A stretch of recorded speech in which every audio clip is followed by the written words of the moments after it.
What's up, everybody? This is HOA MMA, starting off with our first episode. I am your co-host, Doug. This is the other host right here, AJ. Tell us a little bit about yourself. Hey man, so my name's AJ. So I've known Doug and Kingsley for about 5 years now. We always just talk about sports, NBA, NFL, MMA, but especially over the past few years, me and Doug all the time, whenever there's any fight nights, any pay-per-view events, we're always just literally just talking up shop, whether we agree or disagree. Like we've just been talking MMA for like a very, very long time now. I'm actually honoured to be obviously joining the HOA team. I'm very honoured to be here. So yeah, let's go. And we most certainly appreciate you being here and heading up the MMA division of the podcast group. For some of our listeners, what brought you into the sport of MMA? It's funny you say that because it's actually because of the guy who's this weekend's card's built around, Bones. I remember watching him when he beat Shogun for the first time, and I was just like, who's this young guy just beating up? Because from when my early memories of MMA was obviously Anderson, GSP, and I was like young, but they were obviously like older guys, and I wasn't really watching it like that. I'll just see clips on just like on like whenever I go into my friend's house about, I have not seen this on like YouTube and stuff. But John was like the first guy who was like doing something new and different. And then through him, I just started watching MMA like more and more and more. And here I am now. And I would assume like he brought in a lot of eyes when he with his style, his size, his look, his ability, just really kind of changed MMA going forward from when he really got going and started contending for the title. Really changed the way people fight. Like his style was so insane. Quick little background on me. Started a little bit earlier. Big Rampage fan. Back from his Pride days when he did the Power Slam on Ricardo Arona. I used to have that on my MySpace profile. So that's how far back it goes for me is MySpace. Wow. I had the slam in different stills on my page. And so I've just been a fan really ever since him and just grown with the sport a little bit. And now we're here and we're talking about it on a podcast. So you can see how it's kind of come full circle for me. So first things first, I want to know, what is your favorite UFC card of all time? Oh, so this is a tough one. That is a tough one. First one will come to mind was going to be UFC 200. Okay. Off the top of my head. But my favorite one, and I don't think I've ever told you this actually, but it's actually UFC 217. 217, okay. Yeah, so that's the headline by Bisping against George when obviously GSP came back. But I'm just gonna go down like the main card from. So at the very beginning of the card, it was Costa against Johnny Hendricks, and Costa literally just wiped him out. He just literally demolished him, absolutely. To be fair, Hendricks had no reason being up at middleweight anyway. He was kind of washed up by then. Yeah, they fed him to the wolves on that one. Yeah, exactly. And then I remember it was Masvidal against obviously Wonderboy. You know how much I love Wonderboy. I can't get enough of how much I enjoy watching him fight. And he literally just lit him up. He literally just he literally took him to school. But the main reason why it's my favorite event because you had literally 3 title fights, all 3 new champions, all 3 were finishes, and that was absolutely insane. Because you had Cody Garbrandt against obviously TJ, and the way Cody looked after beating Cruz, you just thought he was good. He was just going to run. Like he was so young. Yeah. He had that masterful performance. You just thought he's going to have the belt for a very, very long time. Yep. And then TJ literally. Worst thing is Cody caught him early in the first round. He made him overconfident. Yeah. And then round 2, TJ just put him away. Rose against obviously Joanna. Joanna looked like she was just above everyone else, and then Thug Rose literally beat her on the feet. She beat her on the feet, and this is when Rose was mainly known for obviously for her submissions back then. Yeah, and she just put her out, and then obviously GSP comes back after a long layoff and beats Bisping to win the middleweight belt, and that was just absolutely unbelievable. Yeah, that's a really great pick. And looking back now, like where Rose has gone from then, like after she beat Joanna, I was like, oh my God, she may never lose, because she looked incredible in that fight. And I just like, and she was like, after she beat Joanna, I was like, I'm all behind her. Like, I love the way she fights. I love her energy. And then she got her and the manager started getting together, and it just seems like it's gotten weird for her. But that's a really good pick. I'm going to end up going with, it's a good card. I like the story and everything behind it a little bit. I'm going to go with UFC 205. Because I thought Conor versus Eddie, first time in MSG, one of the most famous arenas in the world, obviously, New York, and the buildup. I thought Eddie was going to destroy him. I thought Eddie, looking into his career and looking at all the buildup, I thought he was going to be able to beat Conor, and that's why I was really into it, and I wanted to see, could Conor overcome this guy, and he did in incredible fashion. Just wiped him out completely. Oh my God. It just wasn't even close. No, and that like it just even made it even better for me. So like, and then going down the card, Woodley versus Wonderboy, obviously. That guillotine, man. I don't know how Wonderboy did not tap. I did not know how he got out of that. I actually thought he was over. I actually couldn't believe he had him locked in. And that was when Woodley was just peak. Like he was just. Everybody's like, this is the guy. This could he beat GSP? That kind of stuff was going around. Exactly, yeah. And then obviously Joanna defended the title that night. Was still a fan of her, honestly, even though she's retired, obviously. Yoel Romero hit the big knee on Weidman, the flying knee. He busted him wide open as well. That was nasty. Yeah, it was Yoel, just like a Terminator, man. Love watching him fight. Raquel Pennington beat Miesha Tate that night with an upset. Khabib wasn't that his last fight when there wasn't her like when Misa retired the first time? Yeah. That's the first time. Pennington upset her. Khabib fought on the undercard that night. Like that's how stacked it was. Vicente Luque beat Bilal Muhammad that night, and Frankie Edgar fought Jeremy Stevens in a just a fun fight. Like. Yeah. So just that whole card, top to bottom, just had people it had good quality fights. It had a little bit of everything. It had the big names. It had I just felt like the whole card really came together, and it was a good card to have at MSG. Did you have maybe a card that you thought was close to your favorite, but like maybe just missed a little bit of something? Just off the top of your head, if you don't have one, it's okay. I probably would have said 200. That I literally wrote down that card before if Jones fought DC on that card, I think that would have been my choice. Yeah. Because, they had Nunes versus Tate. They had Brock versus Hunt. Aldo fought Edgar. Kane fought Travis Brown. Dillashaw was on the undercard. Gadstorm fought on the undercard. Crazy. Rhaegar Muscasi fought on the card. So I did want to give a little shout out. Sage No Chen Northcutt fought on that card. You need to allow Sage, man. So, that card right there, like if it had Jones and DC, I think that would have been the winner for me too. Yeah. Let's take this into a guy who's pretty near and dear to you. What's going on with Darren Till, man? My favorite Scouse. It's very clear with him that as much as I'm a fan of Darren Till the person, like just how he is, and obviously followed his career for obviously a long period of time, and how much I'm a big fan of him. Oh, yeah. But if I take away that and just look at him in the cage, it is very clear that he's at a crossroads. He's at a crossroads right now. That he isn't the same guy that burst onto the scene when he literally wiped Cowboy in like round one, who beat Wonderboy in a close fight. Who probably outside of Izzy has probably given Robert Whittaker his hardest fight in years. If you kind of look at the way like Rob's outside of Izzy in the last 3-4 years has just wiped through Cannonier, Vittori, everyone else. Yeah. Till obviously formed like a really, really good fight. It was close. It came down to the last round.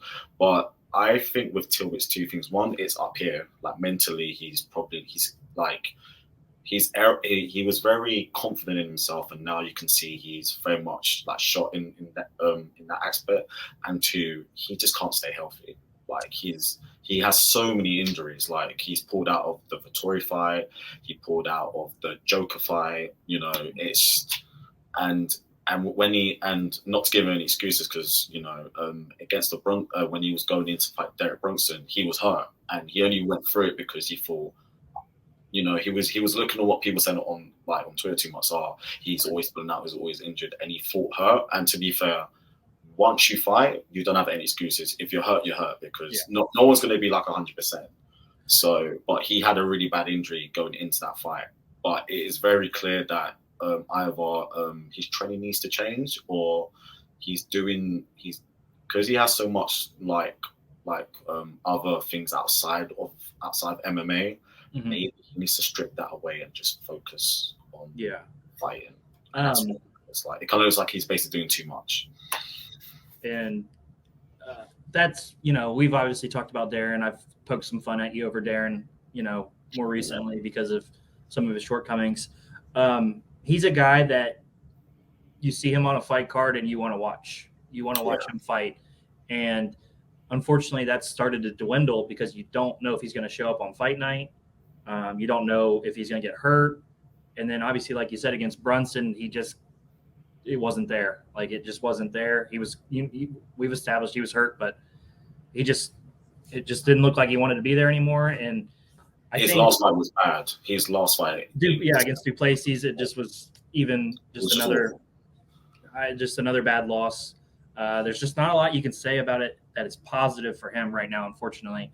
And he was a guy that was pegged to maybe fight Izzy down the line. So that's kind of a fall from grace, really, when you're having the champion talk about you being a potential contender, and now you're no longer with the company. Now, that being said, he said that he has a great relationship with the company. Maybe he could eventually come back. Would you endorse him potentially going to a Bellator? And really, it'd be hard to say him not fighting for a title very quickly. I would say because I follow him on socials and stuff, and I imagine you do as well. He's very close with a PFL fighter from Manchester who's called Brendan Locklane, who is the featherweight champion. Mm-hmm. He trains with him out in Thailand. So if he was to go anywhere, he probably would go to the PFL, and I imagine that they would offer him probably a lot more money than they would in Bellator. The only issue with that is that they do tournaments and you have to fight 4 times a year, and he probably may not be able to. And that's where I would have pushed back when you said PFL, is I would have said that schedule is harder than the schedule he'd already tried to fight with. Yeah. And I don't think he'd have to fight as much with Bellator and probably make decent. He'd still make a decent amount of money. He's still got a name. Yeah. I just think the schedule would be easier for him. Yeah. With everything that's going on with him. Now, we saw his dad tweet out some money bags and boxing gloves. What did you think about that? Did you see that tweet by any chance? I didn't actually. But his dad tweeted out boxing gloves and money bags. So I was kind of wondering, is he thinking about maybe a boxing match down? I don't know. Where did that come? Where does that go? It's not a good idea. If we've already seen what happened with Conor against Floyd, MMA fights should not be fighting against pro boxers. Yeah. Period. And then I don't know. Does he have any connections to like a YouTuber or anything? Because it just seemed weird that came out of the blue right after he got cut. Not off the top of my head, but even if he was to fight a YouTuber, if you were a year ago in UFC and now you're gonna fight a YouTuber, that's just gonna be that's just sad, bro. That's just sad, and that's just very embarrassing for someone like you just said, who was tipped to potentially be like a champion one day. I mean, to be fair, 170, he fought Woodley. He fought Woodley for the belt. Oh, I remember it was. And to think, 6 years later, he's literally not news anymore, and he's going to be doing pro boxing. I didn't know if you saw it. I don't know what exactly he meant by that, but I just wanted to touch on it before we go to the next thing. Before we get into UFC 285, the main reason we're here today, the main reason we're all this excitement. It's been announced that Sergei Pavlovich is the backup fighter for Jones and Gane. that guy's scary. Do you think he's in that spot right now? Do you think he's there where he Yeah, can be the backup guy? Because yeah, man, when he beat Ty, whoo boy. Obviously, we thought Ty fought a little too fast, and that was a tough break for him. But you think Sergey is right there? yeah. I mean, if you kind of look at where the heavyweight division is right now, on merit, Mhm. it is him. Like it is. It's. I mean, it should be. It should be him because the only person in the running is Blaze, and then I know them two are going to fight soon. Yeah. But if you think about Blaze's last win, Tom obviously he won the fight, but then again, Tom Aspinall got hurt. Which Like, was it wasn't necessarily because of him. It was just like a freak injury. yeah, Like, that was unfortunate. Whereas if you look at obviously Sergey, he last 5 fights, five first round KOs. Man, he's scary. Oh my He's god. scary. He hits hard, and the scary thing about him, he isn't wild. He hits straight. He has a good boxing stance, and he has good technique, and he just hits people, and they just go down. I feel like out of a heavyweight on merit, he obviously like deserves it, and it would be a shame if you heard it if it was going to be, I don't know, like, and I know I'm saying this because obviously you're a big higher guy, but if it was going to be like Stipe, if he was going to be the backup fighter, then it just wouldn't have made sense because you haven't fought in 3 years, well, two years, and last time we saw you fight, you were like knocked out cold. Yeah. You know, you shouldn't. I do understand that. If I know I don't want to get too far ahead of obviously we're going to talk about later on stuff, but I feel like it would have been a bit beneath Stipe to be the backup fighter. Whereas out of any active heavyweight, so if it was going to be anyone, it should have been obviously Sergey. Obviously, that deserves it. Yeah, and I like that you brought up Stipe because I was going to mention that is that too low for him coming off of. But do you think now? Rumor is Stipe is going to be at the fight. Are you thinking he's going to try to step in and fight the winner of Jones and Gane? Is that the plan? Do you think that's his plan? Do you think that's the UFC's plan at this time? I think especially if John wins, I would probably have to say, and I know a lot of people have said this, I feel if John does win and he wins, like he doesn't get badly hurt or injured or anything like that, I feel like they'll run him and Stipe in the international fight week in July. That would be exciting because it will sell, and you got literally like the GOAT, and you got the greatest heavyweight ever. Like that literally just sells itself. Yeah, no, that's simple business right there. Okay, yeah, I just want to touch on that, and I want to mention that Stipe was going to be there, and I'm assuming they're going to try to work towards Jones and Stipe if Jones can get Gane out of there. All right, well, let's get into it. UFC 285, monster night for the UFC. I'm going to start off. What is your favorite fight of the night besides the main event? Shavkat against Jeff Neal. Yeah, I said the same thing, so I'm going to pick a different fight for a different reason. But go ahead and tell me why you're so interested in those two guys. Well, on one hand, you've got obviously Jeff Neal, who I've been a fan of for a while, and he's coming off his best win.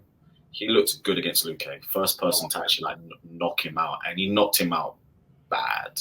Like all of those uppercuts literally just put him out, and he looked really good. And then on the other hand, you've obviously got Shavkat, who I'm really high on. 16-0, eight of them are knockouts. 8 of them are all, and other 8 are literally submissions. He can do everything.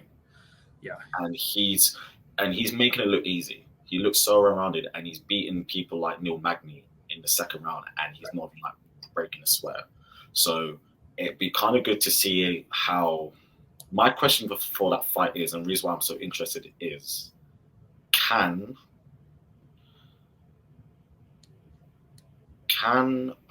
Jeff Neal rock him? We don't know what it's like if he gets caught. We don't know.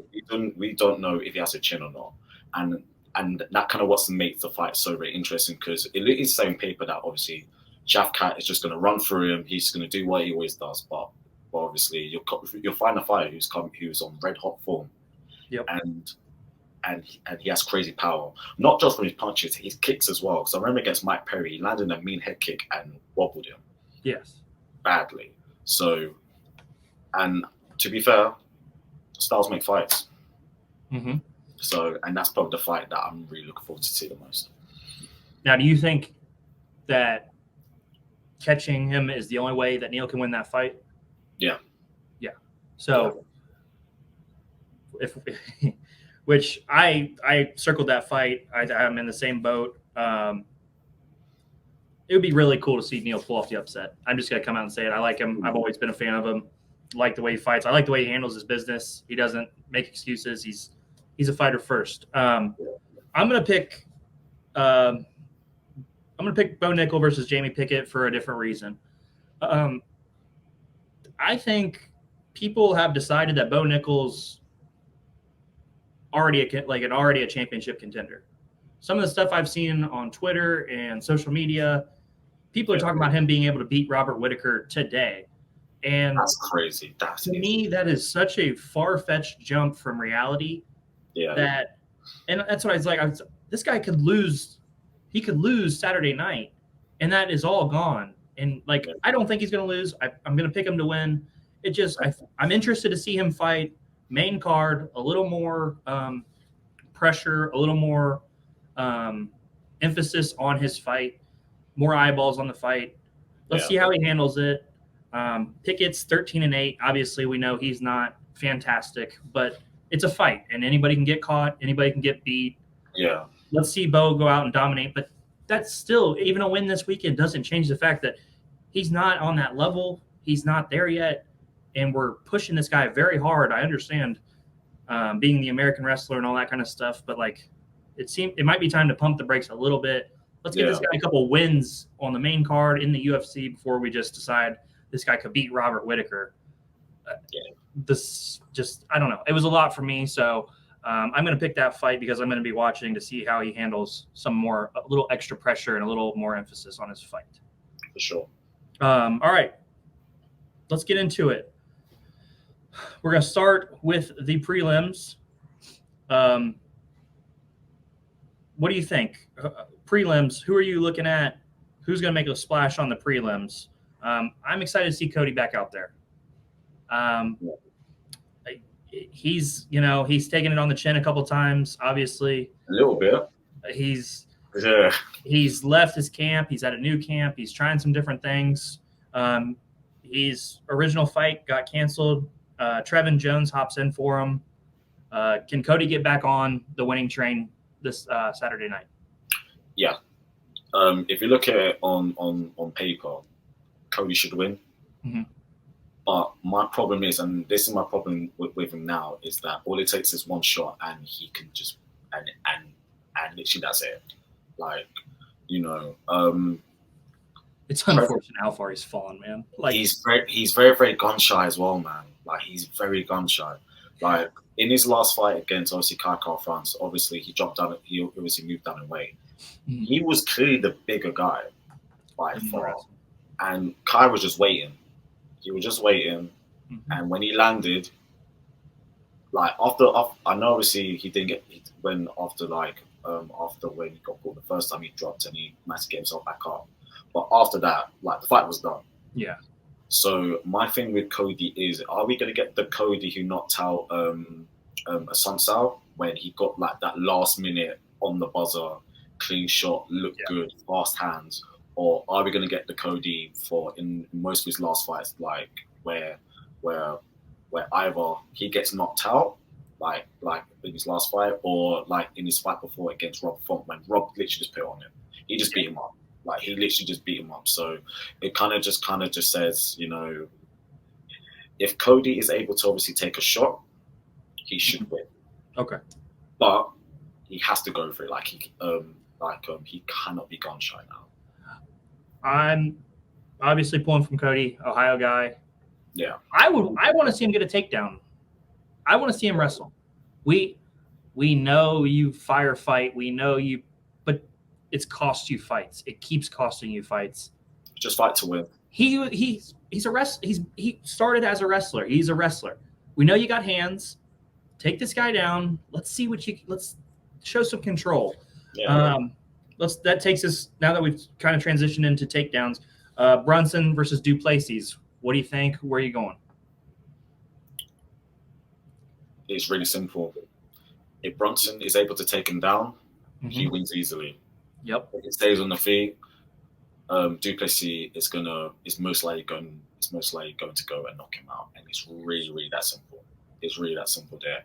I know that obviously Duplessis can also grapple a little bit, but then I think obviously people, because obviously Bronson is like a little bit goofy the way he is.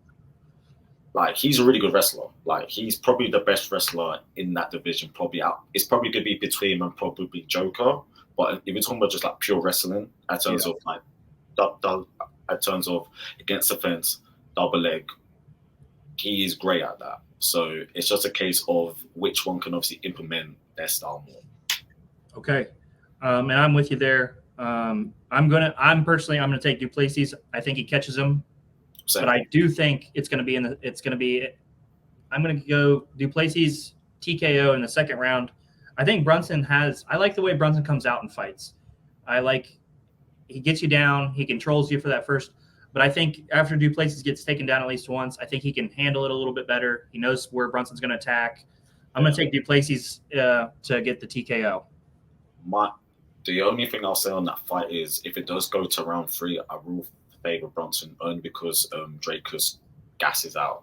Mm-hmm. He does gas out. Even against Till in round 2, he was kind of gassing out, but obviously Till was so cooked he couldn't do anything about it, and he kind of got lucky. Not lucky in the third round, but like he managed to take him down and obviously choke him out. And we know that Till can't obviously do anything when people get like a hold of him.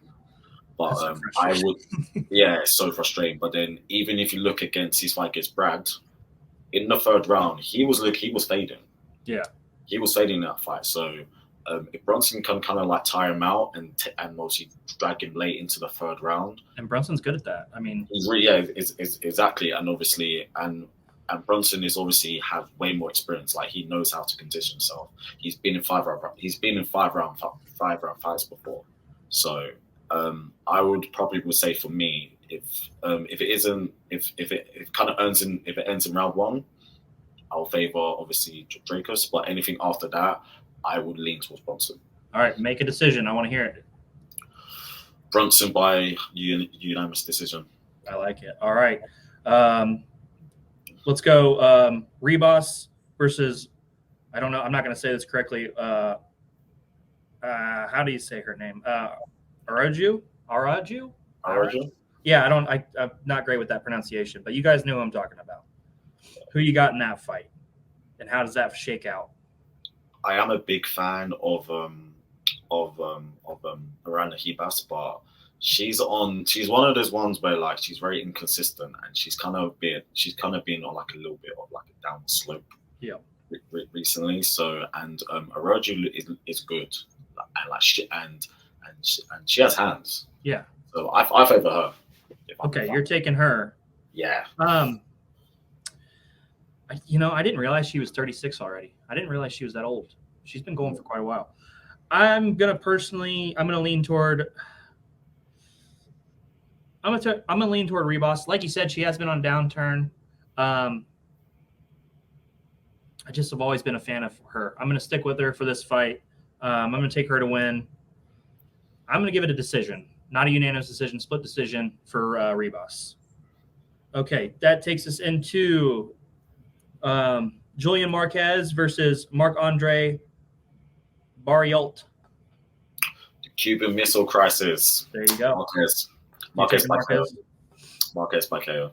Yeah, I'm going to stick with you on that one. Marquez, hands. I'm going to give it to him. All right, main card time. We talked about it a little bit. I mentioned it. Bo Nickel, Jamie Pickett.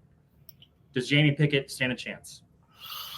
Well, he is 2-4 in the UFC. Yeah. And he also lost twice on Dana White's Contender Series. And I've watched him fight. This literally feels like a setup. It feels like this is set up for obviously Bo Nickel to get a flashy, spectacular finish and to announce himself as obviously one of their future new stars. Bo Nickel probably within 2 rounds, if I'm being honest. Yeah. I just think he's going to drown him. I think he's going to just tackle him, wear him down, and choke him out. I wouldn't be surprised if Pickett rolls over and gives him his back. Yeah, I think that one's pretty cut and dry. They're feeding nickel that guy. And I believe I watched his second fight on the Contender Series. And he doesn't really do anything for me, unfortunately. Yeah. So let's jump ahead. Gamrot versus Jalen Turner. Do you think Jalen Turner can get him? Well, Jalen Turner is on a 5-fight winning streak, all by finishes, submissions, KOs, the lot. But Gamrot has never been finished. He's never been stopped, as far I believe. And Gamrot's taking this on late notice, on 3 weeks' notice, because it was meant to be Jalen Turner against obviously Dan Hooker. Yes. And that's a completely different fight. Totally different. If Dan against Jalen was just going to be two people literally. That would have been super fun. That would have been really fun. But now you're facing against a literally a wrestling single leg machine. Yes. Like Gamrot is relentless, and also he kind of has a point to prove because he kind of got scored against Benil in his last fight. Yeah, he kind of got scored, so he's gonna come out with obviously like a point to prove. And I would imagine that Jalen probably wasn't doing that much wrestling. Wasn't probably worried about that with Dan Hooker, unfortunately. Exactly. He got dealt a bad card, to be honest. Yeah. Because I mean, Gamrot's so good at getting to you and getting you down, and Turner's great with the hands. Can he catch him before he gets down? He can, especially. But my only problem with that is because obviously Gamrot goes for a single leg a lot, and Jalen's 6'3", which is crazy for lightweight, and he has long legs, so that means that's going to be an easy target for him to grab. Yes. But if Turner can obviously keep his distance and maintain that range, he can catch him. I mean, yeah, he's got the 7-inch reach advantage. I mean, he's obviously got the height advantage. He's gonna have to keep him at bay with the jab, and he's gonna have to hope to land something big. I mean, exactly, yeah. And that's what you mentioned before. Styles make fights. Can the wrestler get to the ground? Can the striker keep the wrestler away? And I think that's a great example. I love that how you broke it down. Who are you picking to win this one? I hope I'm wrong, but I think Gamrot's gonna win over 3 rounds. But I hope I'm wrong. Because I'm a massive fan of Jalen. I would love to see Turner win that fight. But my betting and my pick is going to go with Gamrot because I'm going to put some money on it. So I got to take the guy who I think is going to win me some money. I do like that fight because of the styles. This is a fight that you told us was going to be very big. One of the best fights on the card, clearly. Jeff Neal. I can't say his name. Say it for me. Shavkat Rakhmonov. Rakhmonov. I am working on names. Names are not my strong suit. Pick us a winner. This is going to be my fight of the night. If I had to pick, this is going to be my fight of the night. You've got literally who I think is going to fight for the belt one day, Shavkat. He's so good. He's so good everywhere. And like I said before, he makes it look easy. Yep. But do not underestimate Jeff Neal. He is very much a live dog in this fight, and he has the power. He has the power to literally change the fight. Mm-hmm. We don't know, can Shavkat take a shot yet? Because so far, he's literally just run through people. He ran through Cowboy, not obviously Cerrone, but Alex Oliveira, a few other guys. I can't remember their names, so apologies for that. No, he's just ran through it. He's been a bulldozer. Yeah. But if I go through, but they do have one common opponent, which was Neil Magny. Neil Magny beat Neil easily, and Shavkat ran through him. But obviously, MMA math does not exist. Right. But if I had to pick in this fight, I'm gonna say second round submission for Shavkat. Okay, you're going. I personally think he's probably going to make a statement, and he's going to put every other welterweight above him on notice. Yeah, I'm gonna go with Rakhmonov also. Like we said, we would love to see Jeff Neal win. It would be fantastic for him to get that win. I think this guy, like you said, is in line and heading towards a title shot. Welterweight's got to look out for this guy. He's coming, and I think this is going to be another coming out party for him. It'll be. I know this is off topic, but I really hope that we can get him against Hamzat one day. If Hamzat can For actually the make title. For the title. It would not be crazy. Even belt, no belt, but Wow, especially yeah, no, obviously any fight would be great, but those guys for the belt would be something special. But yes. Literally. Yeah, we're both in on Rachmanov to beat Neal. That takes us to the Bullet versus Grasso. How's it shake out? Who you got winning? I know who you have winning. I would assume most people probably have the same pick, but go ahead and tell us how it shakes out. I feel so sorry for Grasso because Did you see her talking shit? Did you see her talking shit about Bullet having a weakness? Yeah. And the Bullet responds, "But you have a weakness also." Like she's a badass. She's just fun. But go ahead. Sorry, go ahead. Yeah, I feel sorry for her because like Shevchenko's pissed. Yeah. After the last fight, which was close, and I remember at the time I had a winning, but it was a close fight against Santos. But after that fight, people were saying that obviously she's starting to like slow down. We found holes in her game. Like she's obviously there to be beat. Erin Blanchfield is coming. All it is, she's gonna, and knowing her, because the thing about her is she's kind of like what John Jones was when he was younger. She would like to beat people at their own game, right? And Grasso is pretty much a striker, and Valentina is one of the best kickboxers that I've ever seen. Like she is insanely technical, insanely good, but obviously she's she for me is probably top 2 best female fighters I have ever seen, and she's pissed off, and she's gonna go out there to want to say that in the famous words of Roy Jones, you must have forgot, and she's gonna go out there and just put me on. Like I'm gonna. Bro, it's gonna be nasty. And here's the thing: it's gonna be nasty, bro. I appreciate Grasso going out and making those comments and trying to get herself into that mental edge. I appreciate it. I get it. But the Bullet, and I wouldn't be surprised if she knocks her out in fantastic fashion. She's just like I want to see her put her down in a maybe get a KO of the night type thing. Yeah. It's gonna be mean. Like I was looking at her record the other day. In the UFC, she only has 2 losses. Amanda. Yeah. That's it. That is it. One other loss, because she has 3 losses. Other loss was a doctor stoppage. Yeah. So unless she's fighting the greatest female fighter of like ever, you're not beating her so far. Yeah, man. Like, yeah, Grosso, good luck to you, because you're gonna long night. And then here, the reason we're here, John Jones, Ciryl Gane, heavyweight clash, the return of the GOAT, the one we've been waiting for a while now. Give me how it breaks down. Pick your winner. Let's get into it. First of all, and I'm going to ask your opinion on this. Is this a better matchup than John against Francis?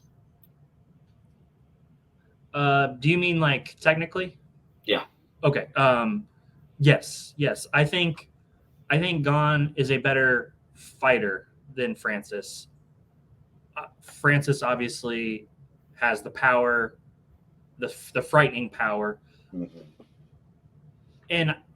but then at the same time, Gane is he's limited where he couldn't even handle takedowns from Francis. So on their feet, I think Gane has more tools than Francis. I don't think it's very difficult to say because he couldn't even handle a takedown from. Yeah. And I think John's going to make that very well known that I think he's going to take down Ciryl multiple times to make a point. So yeah, I think on the feet he has more tools than Francis, but I don't know if better is the right word. So how do you see it then? Well, my main thing about this fight is how does John look after putting on so much weight over 3 years, and how does he look with that extra muscle or body fat on? Right. But first of all, I actually can't believe he's black. I mean, he's actually black, because it looked like for a while like he was never going to come back. Yeah. He just thought, he was after too much money. Last year, let's be him against Stipe. We thought he was ever going to come back. This fight, bro, has huge legacy implications for both guys. Mm-hmm. For John, it literally closes up, like, even though I have him as obviously like the GOAT, you have him there. Most people do. There's some people who will say other people, and rightfully so. If he wins on Saturday, that talk ends. That talk's over. Like, it's done. Oh yeah, it's done. Yeah. On the other hand, if Garn wins, him being the first guy to beat John,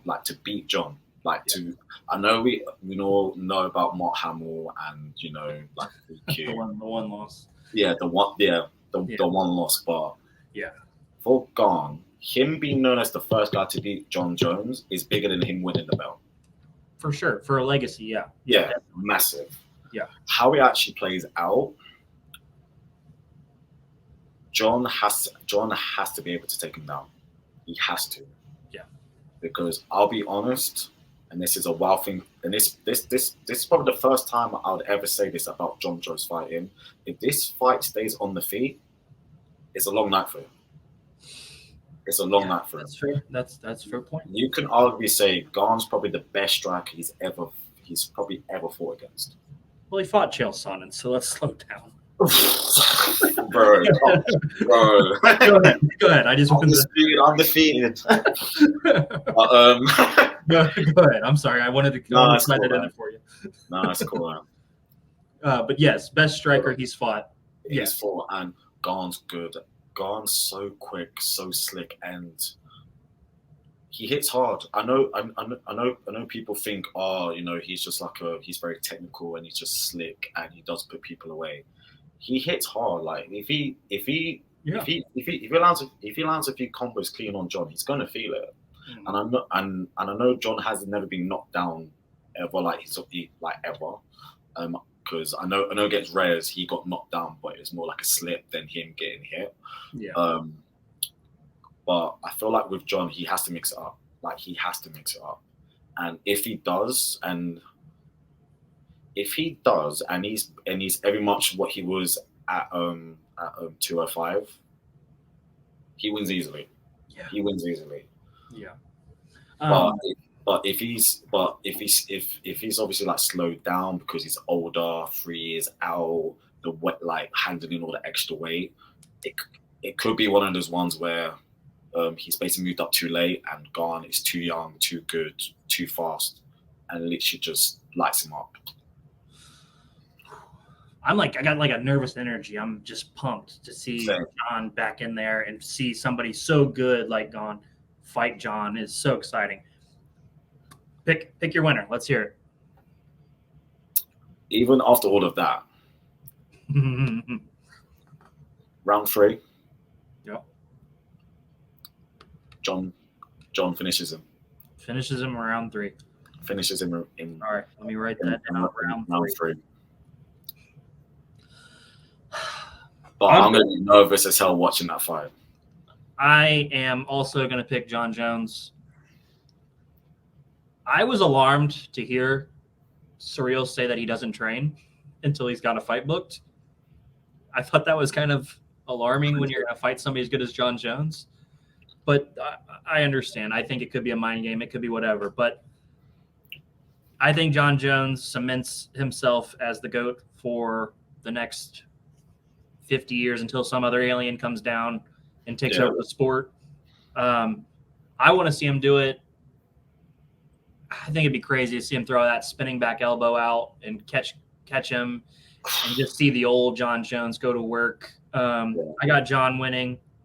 I'm not going to give you guys a round because I think we're going to have to keep our eye on round 3. I think that's exciting. I like what you picked there. Yeah. But John Jones wins the heavyweight belt and cements himself as the greatest of all time, no matter what. So that is UFC 285. We broke that down in depth. We gave you winners. We're going to put our picks out when we post the video and the audio. AJ, what else you got for us, man? That's a hell of an episode, in my opinion. Hell of an episode. Hell of a hell of a one, man. I mean, this is a debut, and I felt like we're rolling. So, you got anything to say to the listeners, to the subscribers? We're gonna post all of this. We're gonna get going. Honestly, obviously, episode 1 out there in the books. Thank you for watching. Thank you for listening. But most of all, check out Dark and Kingsley on obviously House and Dinner, the main one. We're gonna come up with like a lot more coming up. We're gonna break down more cards. We're gonna go beyond the UFC. We're gonna cover Bellator, PFL, one, all kinds, man. This is very early days, but we have a lot. We have a lot coming up. I can't wait. Tip of the iceberg, and there's a lot more coming, guys. Thank you so much. We'll be back next week. We're gonna break down the results of the fights, and we're gonna look forward to the next fight night. Guys, that's HOA MMA with our first episode. Thank you.